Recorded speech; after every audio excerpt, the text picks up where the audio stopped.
Cesta básica nacional. Taxas por valor.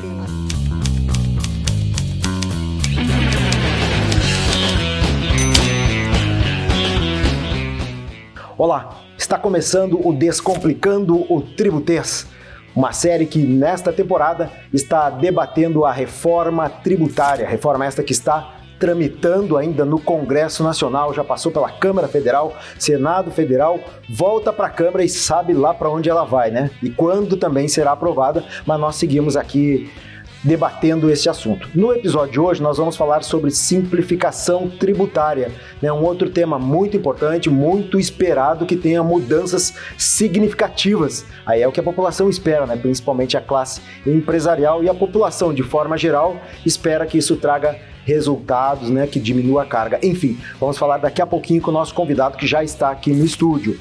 Eu sou o jornalista Everton Lacerda e te acompanho nesta temporada. Se você ainda não é inscrito no canal, aproveite, inscreva-se e aperte o sininho para receber as notificações dos próximos episódios. E se gostar deste programa, não esquece de deixar o teu like aí, porque isso nos ajuda a construir, né, a montar mais programas aqui para vocês, tá bom? Então tá. Nos acompanha aqui.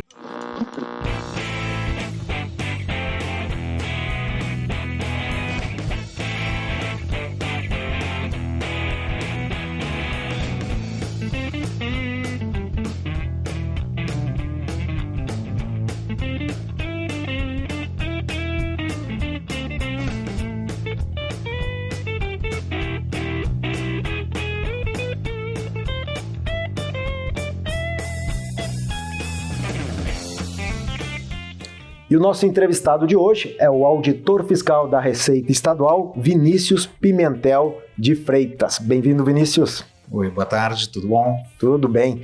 Olha, Vinícius, a gente está aqui então gravando este episódio, né, e eu agradeço muito a tua participação aqui, tu que és um grande especialista na área. E a gente espera poder colaborar, então, aí com o nosso espectador que assiste em qualquer momento, né? Pode assistir de manhã, de tarde, de noite, mas aí o que importa é que acompanhe o programa e também deixe a curtida aí, tá bom, gente? O Vinícius, eu vou ler aqui um breve currículo resumido do Vinícius, tá, gente? Engenheiro eletrônico, com mestrado em administração de empresas e em finanças públicas e administração tributária. Auditor fiscal da Receita Estadual desde 1994, entre 2021 e 2023, atuou como CTO. É isso, Vinícius? Executivo Principal de Tecnologia. É o siglo, a sigla que o pessoal usa. Bom, do Centro Interamericano de Administração Tributária, o CIAT. Coordenou os programas brasileiros de documentos fiscais eletrônicas de 2008 a 2016 e de 2019 a 2021. Também conduziu e orientou a implementação de programas de fatura eletrônica em mais de 15 países da América do Sul e América Central, África e Ásia também. Olha só, né? Um trabalho internacional, oxe, haja fôlego. Lecionou em cursos de pós-graduação em Informática e Direito Tributário, exerceu diversas funções executivas na iniciativa privada, na administração pública e em organismos internacionais, como gerente nacional de produto, diretor de tecnologia da informação da Secretaria da Fazenda do Estado do Rio Grande do Sul e chefe de coordenação internacional de programas de fatura eletrônicas no CIAT. Ainda bem que tu conseguiu resumir para mim, Vinícius, muito obrigado pela tua participação aqui. Não, uma satisfação poder colaborar com o que a gente puder fazer. Bom. Um dos nossos desafios aqui, a gente conversava antes, né, é tentar transformar esse assunto bastante complexo e técnico, né, que qualquer palavrinha que a gente fale meio que fora da curva já muda completamente o sentido. Né? A gente estava aqui falando sobre as perguntas, né, que a gente vai encaminhar aqui, e para que o espectador, né, para quem está nos acompanhando saiba, a gente vai se deter aqui às perguntas que foram combinadas, porque a ideia é que a gente tente trazer informação sobre um tema complexo. Então não é uma entrevista assim aos moldes de uma rádio, de uma televisão. Não, a ideia é educação fiscal aqui. Tá bom? E o Vinícius vai nos ajudar para isso, porque está tramitando aí essa reforma, que é uma reforma bastante complexa, e muitas pessoas não têm interesse de saber o que está acontecendo. Por quê? Porque é tudo muito chato, né? Muito pesado, né? Complexo. Mas aí a gente está querendo ajudar porque é importante que todos e todas, né, todas as pessoas aqui do Brasil entendam o que está acontecendo, porque isso reflete, gente, no bolso, reflete no preço das contas no supermercado. Brasil que tem um salário médio muito baixo, isso é mais importante ainda. Tá? Então esse é o nosso objetivo aqui, é com isso que a gente está se detendo, e a gente conta com especialistas aí do estilo e do nível do Vinícius, que vem nos acompanhar aqui muito gentilmente. Então, nossa primeira pergunta, Vinícius. Durante décadas o Brasil vem discutindo a necessidade de simplificação do sistema tributário. A reforma tributária prevê a substituição de 5 tributos, né, o PIS, COFINS, IPI, ICMS e o ISS, por outros 2 tributos. Isso pode... Não, em primeiro lugar, nos explica como isso pode acontecer. Como sempre, tudo que é complicado pode complicar mais. E quando a gente fala nessa parte de mexer no bolso da população, isso é sempre mais sensível para todo mundo. E, na verdade, esse nosso sistema, esses 5 tributos que existem hoje, né, que tu enumeraste, eles foram uma evolução do que tinha na Constituição de 1967 e por meio da Constituição de 1988, que trouxe uma reforma interessante já na visão de uma tentativa de modernização do sistema tributário brasileiro. Apesar de nós termos um dos impostos de valor adicionado mais antigos do mundo, que é o ICMS, ele não é um IVA, né, Imposto de Valor Agregado, valor adicionado, um IVA no sentido puro da palavra, porque ele trata sobre qual é o que nós chamamos de fato gerador, vamos complicar o tributês, né? Fato gerador é aquele acontecimento econômico que torna uma pessoa o sujeito passivo, quer dizer, alguém que deve pagar alguma coisa para a sociedade. E o IVA, os impostos de valor agregado, tradicionalmente tem como fato gerador uma venda. Quer dizer, vender algo, um produto, um serviço, é o que torna aquela pessoa que vendeu sujeito passivo, alguém que tem que pagar uma determinada quantia porque praticou aquele ato econômico. No Brasil, este IVA específico ICMS é sobre circulação de mercadorias, e eu não vou mais me aprofundar nisso aí, porque seria fora do que a gente está procurando aqui. Inclusive, deixa eu te interromper um minutinho. Inclusive os termos, né, a gente não abriu aqui o que é PIS, COFINS, porque em outros episódios já abrimos e são bastante conhecidos, mas a gente pode falar sobre isso. E outra coisa, no fato gerador, tu falas, por exemplo, numa venda, mas também porque quem vendeu, ele recolheu ali ou não é essa palavra certa, recolheu Não, recolheu quando ele pagar. Quando ele pagar. Ele se torna, que eu falei antes, né, devedor. E aí o momento de pagar, aí tem uma série de coisas que a gente pode complicar ou descomplicar. Sim. Mas o que eu quis colocar é porque ele tem que pagar porque está incluído no preço, né? Então isso ele tem que repassar esse valor para o Estado, não? Isso é exatamente o que eu estava colocando. Vamos, para tratar dessa palavra, né, vamos pensar no imposto sobre a propriedade, PVA e IPTU, todos nós, ou muitos de nós, pagamos. O que é o fato gerador? É tu seres proprietário de um bem imóvel ou de um bem automóvel no dia 1º do ano. Perfeito. Então, porque tu és proprietário, tu deves. Perfeito. Da mesma maneira, no caso do IPI, porque tu produziste um produto por meio de industrialização, então tem que pagar, porque produziu. Né? E aí vai, o PIS e a COFINS, por quê? Porque houve um faturamento, ou seja, houve direito de receber valores monetários. Eu acho que eu compliquei e tu ajudou a descomplicar agora. Vou ter que melhorar então. Olha, nós invertemos o papel, né? O meu papel aqui era... Não, mas a ideia é essa mesmo. Bom, né? Mas vamos voltar para a pergunta. Perfeito. A pergunta era se passar de 5 tributos para 2 tributos representa ou pode representar uma simplificação. Evidentemente que sim. Né? Porque aonde nós deixamos de contemplar 5 obrigações diferentes de pagar, que vão ser substituídas por 2 obrigações, ou até 2, né? Até 5 e até 2, evidentemente que há espaço de simplificação. Há como E é o que se busca com essa reforma. Uhum. Não sei se eu respondi toda a pergunta ou tem mais alguma Não, coisa. eu acho que é isso, né? Se podia nos explicar como isso vai acontecer. Não, talvez não. Olha, como vai acontecer? Por que simplificar? É assim, hoje eu pessoa física, vamos supor, tenho 5 impostos para pagar. Se eu tiver só 2, é mais fácil, porque eu só vou em 2 locais, 2 sites, ou em 2 órgãos e faço pagamento, é isso? Pode ser, mas eu não diria que é uma visão completa do assunto. Porque nós estamos falando da obrigação de pagar e não do pagamento. Não é a mesma coisa, né? Então explica agora vai ter que explicar. Vamos pensar no teu salário. Um assalariado. Um assalariado, porque trabalhou durante um determinado período, normalmente o mês no Brasil, outros países é diferente, né? Ele faz jus a uma remuneração, que pode ter vários nomes. Claro. E o seu empregador tem uma obrigação de pagar. Quando vai ser feito esse pagamento é outro papo. Ou seja, porque ele trabalhou, por hipótese, de 1º a 31 de outubro, aí está o surgimento do fato gerador. Perfeito. Né? O fato gerador de uma obrigação de pagar. O empregador tem que pagar quando? Até o 5º dia útil, por hipótese. Claro, entendi. Então, obrigação de pagar e pagamento efetivo, prazo de pagamento, são coisas. São várias das maneiras que a gente pode complicar os tributos.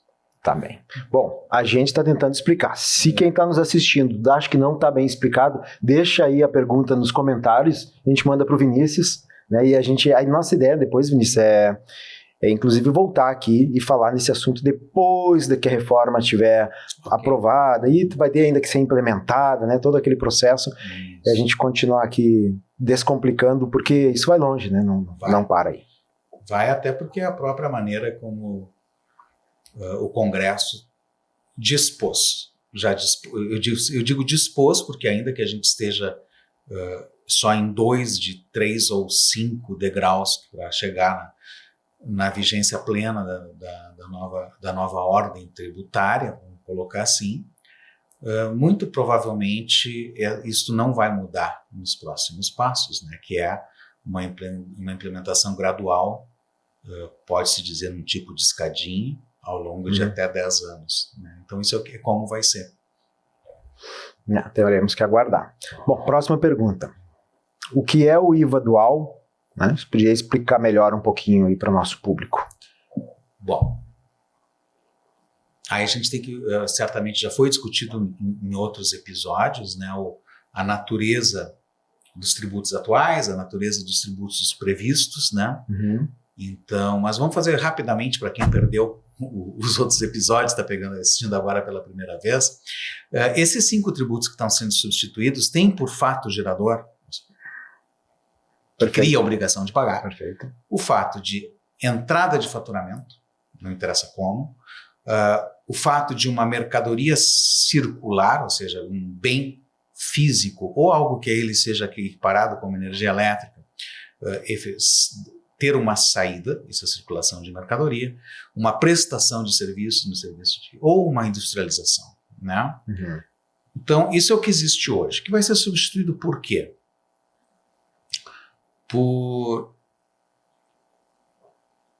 Pelo fato de vender um bem imaterial ou prestar um serviço, então se torna novamente o fato gerador. E aí o que acontece? Nós temos, o Brasil não é um ente único. Por exemplo, a gente olha a Constituição do Paraguai e diz: Paraguai é um Estado único, indivisível, lá no artigo 1º. Né? A Constituição brasileira diz que não.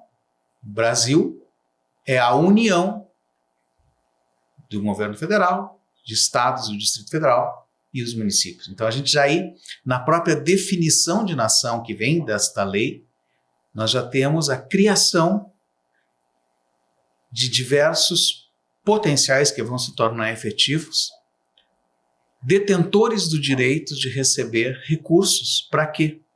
Para que desempenhem as suas funções sociais. Né? Então, o governo federal, a União, os governos estaduais e os governos municipais têm previstos na própria Constituição determinadas obrigações. Obrigação de segurança, obrigação de saúde, obrigação de infraestrutura, etc. e tal.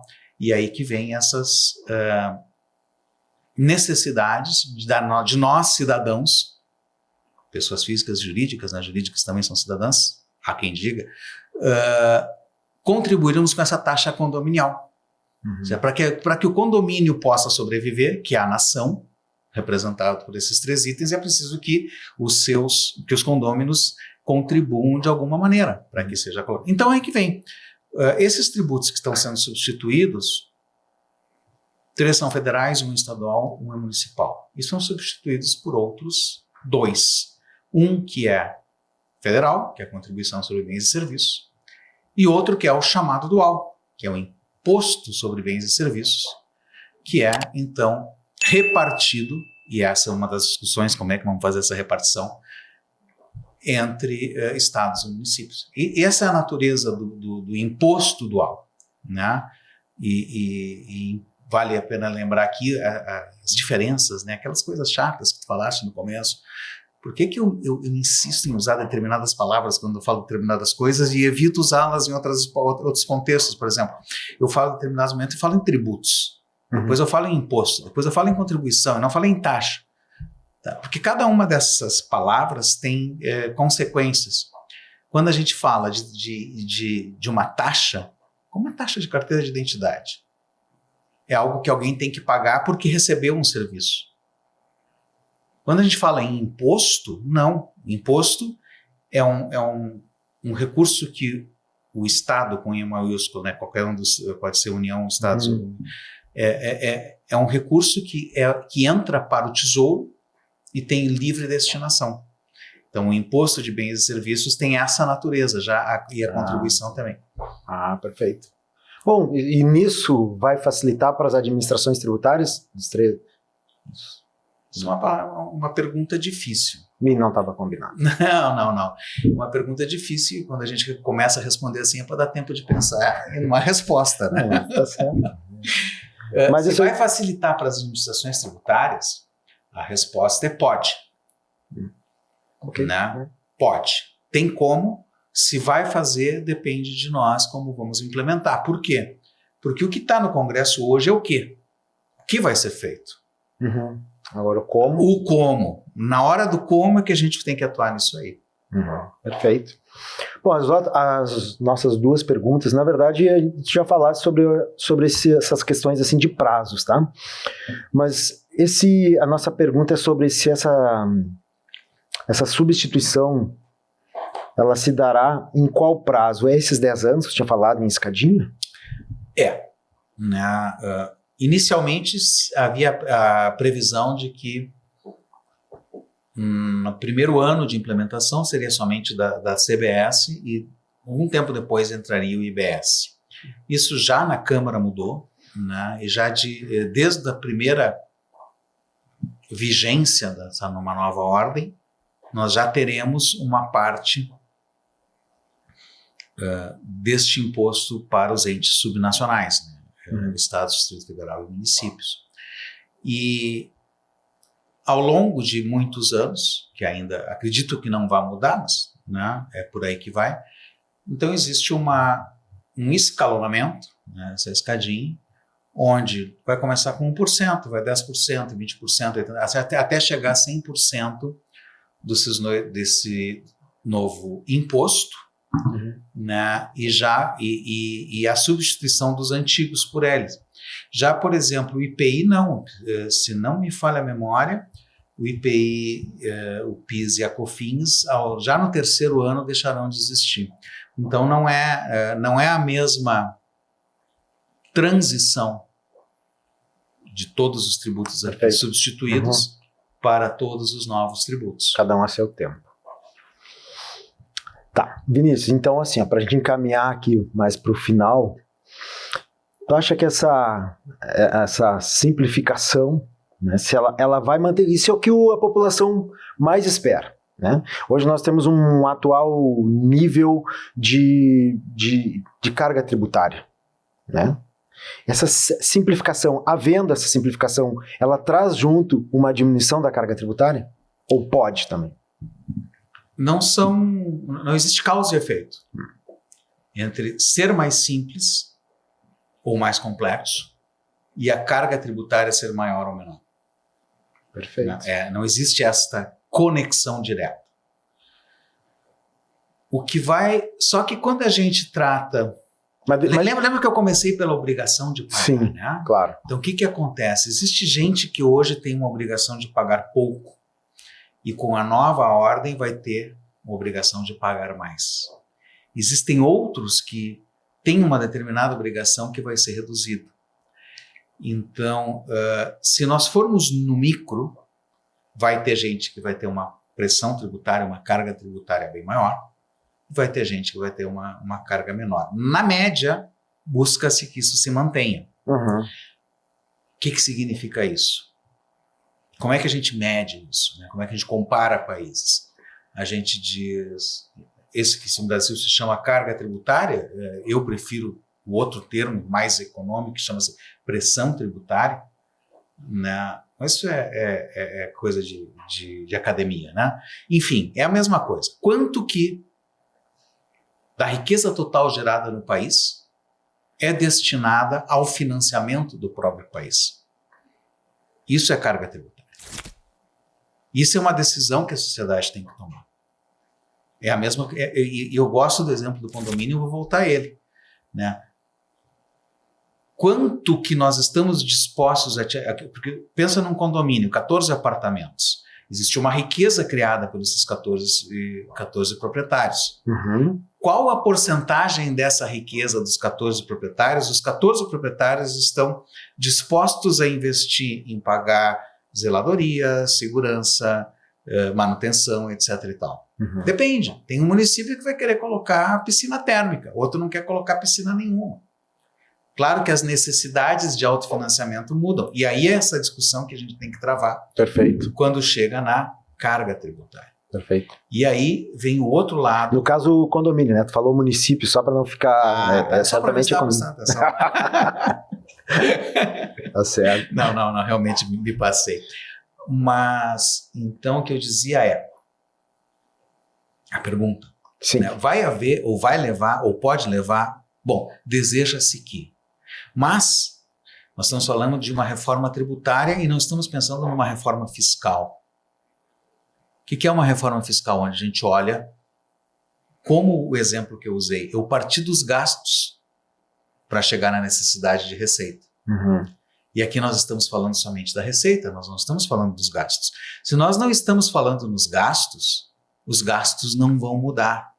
As obrigações de pagar desses sujeitos ativos, né, estados, municípios e União, vão continuar as mesmas. E eles têm que continuar com o mesmo nível de receita, porque existe a lei de responsabilidade fiscal e as próprias imposições constitucionais que esses governos têm que cumprir. Então, se a gente vai... Resposta, né, depois de todo isso aí. Se a gente vai manter o nível de gastos, tem que manter o nível de receita. Não, perfeito. Mas aí tu falaste numa coisa que é na média, né? Outra coisa que nós já falamos aqui durante a temporada, né, nos outros episódios, o pessoal que está nos acompanhando já conhece, é a questão da progressividade e regressividade. Mas, mesmo sendo na média, isso pode trazer um pouco mais de progressividade, ou seja, um pouco mais de justiça fiscal para quem vai pagar? Ou seja, hoje quem paga muito vai continuar pagando muito, ou também não está ligado com essa simplificação? Progressividade e regressividade são conceitos, né, que não necessariamente uma coisa que seja regressiva é ruim, não é necessariamente uma coisa que seja progressiva é boa. Tá. Mas em termos de impostos, de pagamento de impostos. É o que eu quero dizer, exatamente. Né? Então, por exemplo, a equidade, que é um dos princípios, né? Todos têm que pagar todos têm que pagar o mesmo imposto. Isso aí, se tu imagina um muro, tem uma pessoa que é mais baixa que o muro, tem outra que está na linha e outra que é mais alta. Se nós falarmos em equidade, o muro é igual para todos. Então, o mais baixo não vai conseguir ver e o mais alto vai ver com facilidade. Se nós trocarmos a equidade pela progressividade, nós vamos introduzir mecanismos, nós vamos criar um banquinho para o mais baixo e vamos fazer um buraco ali para o mais alto sentar. E todos vão ter os olhos na mesma altura. Isso é o que significa progressividade. Mas isso não se conecta. Então, estou tentando nos descomplicar, né? Isso não se conecta com a carga. A carga está conectada com a necessidade de pagamento. Ou a gente, para que haja uma redução na carga, nós temos que reduzir a necessidade de pagamento. Senão, não tem como. Perfeito. As empresas aqui no Brasil, acho que isso aí, quem acompanha um pouquinho o assunto, o noticiário sobre essa área, percebe, né, que as empresas, elas reclamam que é muito complexo, que essa complexidade acaba criando uma necessidade para as empresas criarem uma estrutura muito grande de profissionais, né, com altos salários, enfim, um custo maior para que elas possam fazer os seus pagamentos. Né? E dizem até que para talvez diminuir a questão da sonegação fiscal. Não sei, deixa isso aí de lado. Mas assim, se simplificar e essas empresas conseguirem gastar menos para exercer lá suas funções, elas não podem reduzir nos preços dos produtos? Tecnicamente? Isso é uma pergunta retórica. Óbvio que sim. Elas vão... Bom, esse é outro papo. Perfeito. Esse é o 1. O 2 é, ok, todo mundo, ou um grande número de pessoas concorda que o sistema brasileiro é complexo. E a minha pergunta é, esse novo sistema tributário, ou essa parte nova que se está colocando sobre será mais simples? E eu vou fazer a segunda pergunta. Quantas pessoas estão recebendo benefícios, estão recebendo exceções? Eu não vou entrar no mérito se é justificável, se não é justificável, se é desejável, se não é desejável, que, para usar um dos exemplos que é extremamente sensível, o país tem que continuar subsidiando, e o termo é esse, a Zona Franca de Manaus? Sim ou não? Não vamos responder, porque isso são 15 minutos só para entrar nisso aí. Ou é justo que a carga tributária relativa de alguém que seja de uma região menos favorecida economicamente seja inferior à de uma pessoa que faz a mesma coisa, vende a mesma coisa, e uma região mais favorecida economicamente, é justo, eu estou falando. Aí tem a história, o que é justo, o que é certo, enfim. Mas são todas questões que estão relacionadas com a pergunta. Né? E o que leva à complexidade de qualquer sistema tributário, e aí eu convido as pessoas que estão nos assistindo, que têm curiosidade, que vão olhar, por exemplo, no sistema do Chile, que é um exemplo que é muito colocado como um IVA acadêmico, praticamente. Né? Quantas exceções existem lá? Então, se nós não temos exceções, fica extremamente tranquilo de ter obrigações acessórias pequenas e simples. Se nós temos muitas exceções, e é o caso brasileiro, não estou entrando se é certo, se é errado, se é justo, se é isso. Não é isso. Nós estamos discutindo a complexidade, a sua origem e os seus efeitos. Né? Então, onde existe diferenciações no dever de pagar entre pessoas que teoricamente são iguais perante a lei, porque elas são desiguais perante a sociedade, então tem que haver complexidade do sistema tributário, não tem fuga. Perfeito.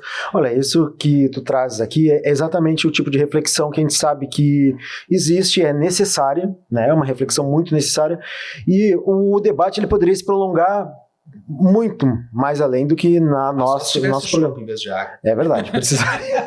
Não, e precisaria também pessoas mais qualificadas aqui que estudem mais o assunto para a gente elevar o nível. Nosso momento aqui é de tentar falar sobre o que está na reforma e de uma forma bastante básica, né?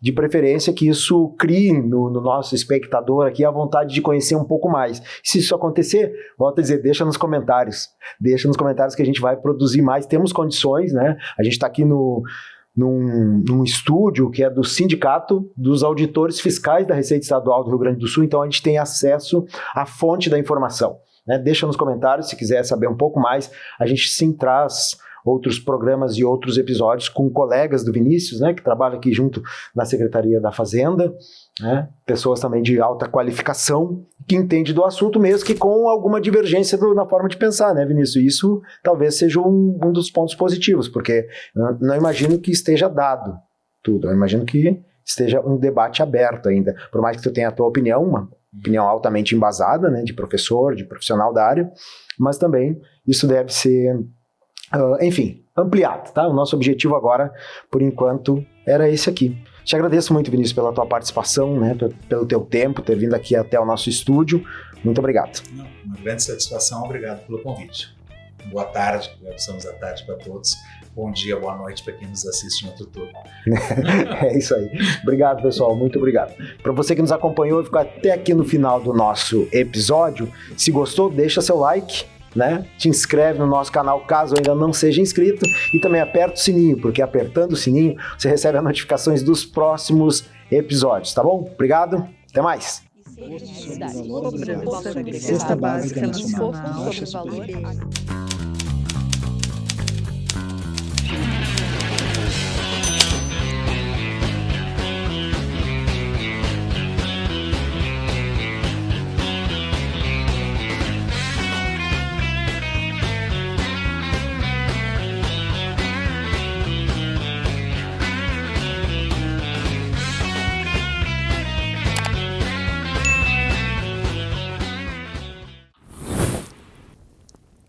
Desejável. Também é desejável. Uma necessidade. Interessante. Minha pátria. Minha profissão. Necessidade.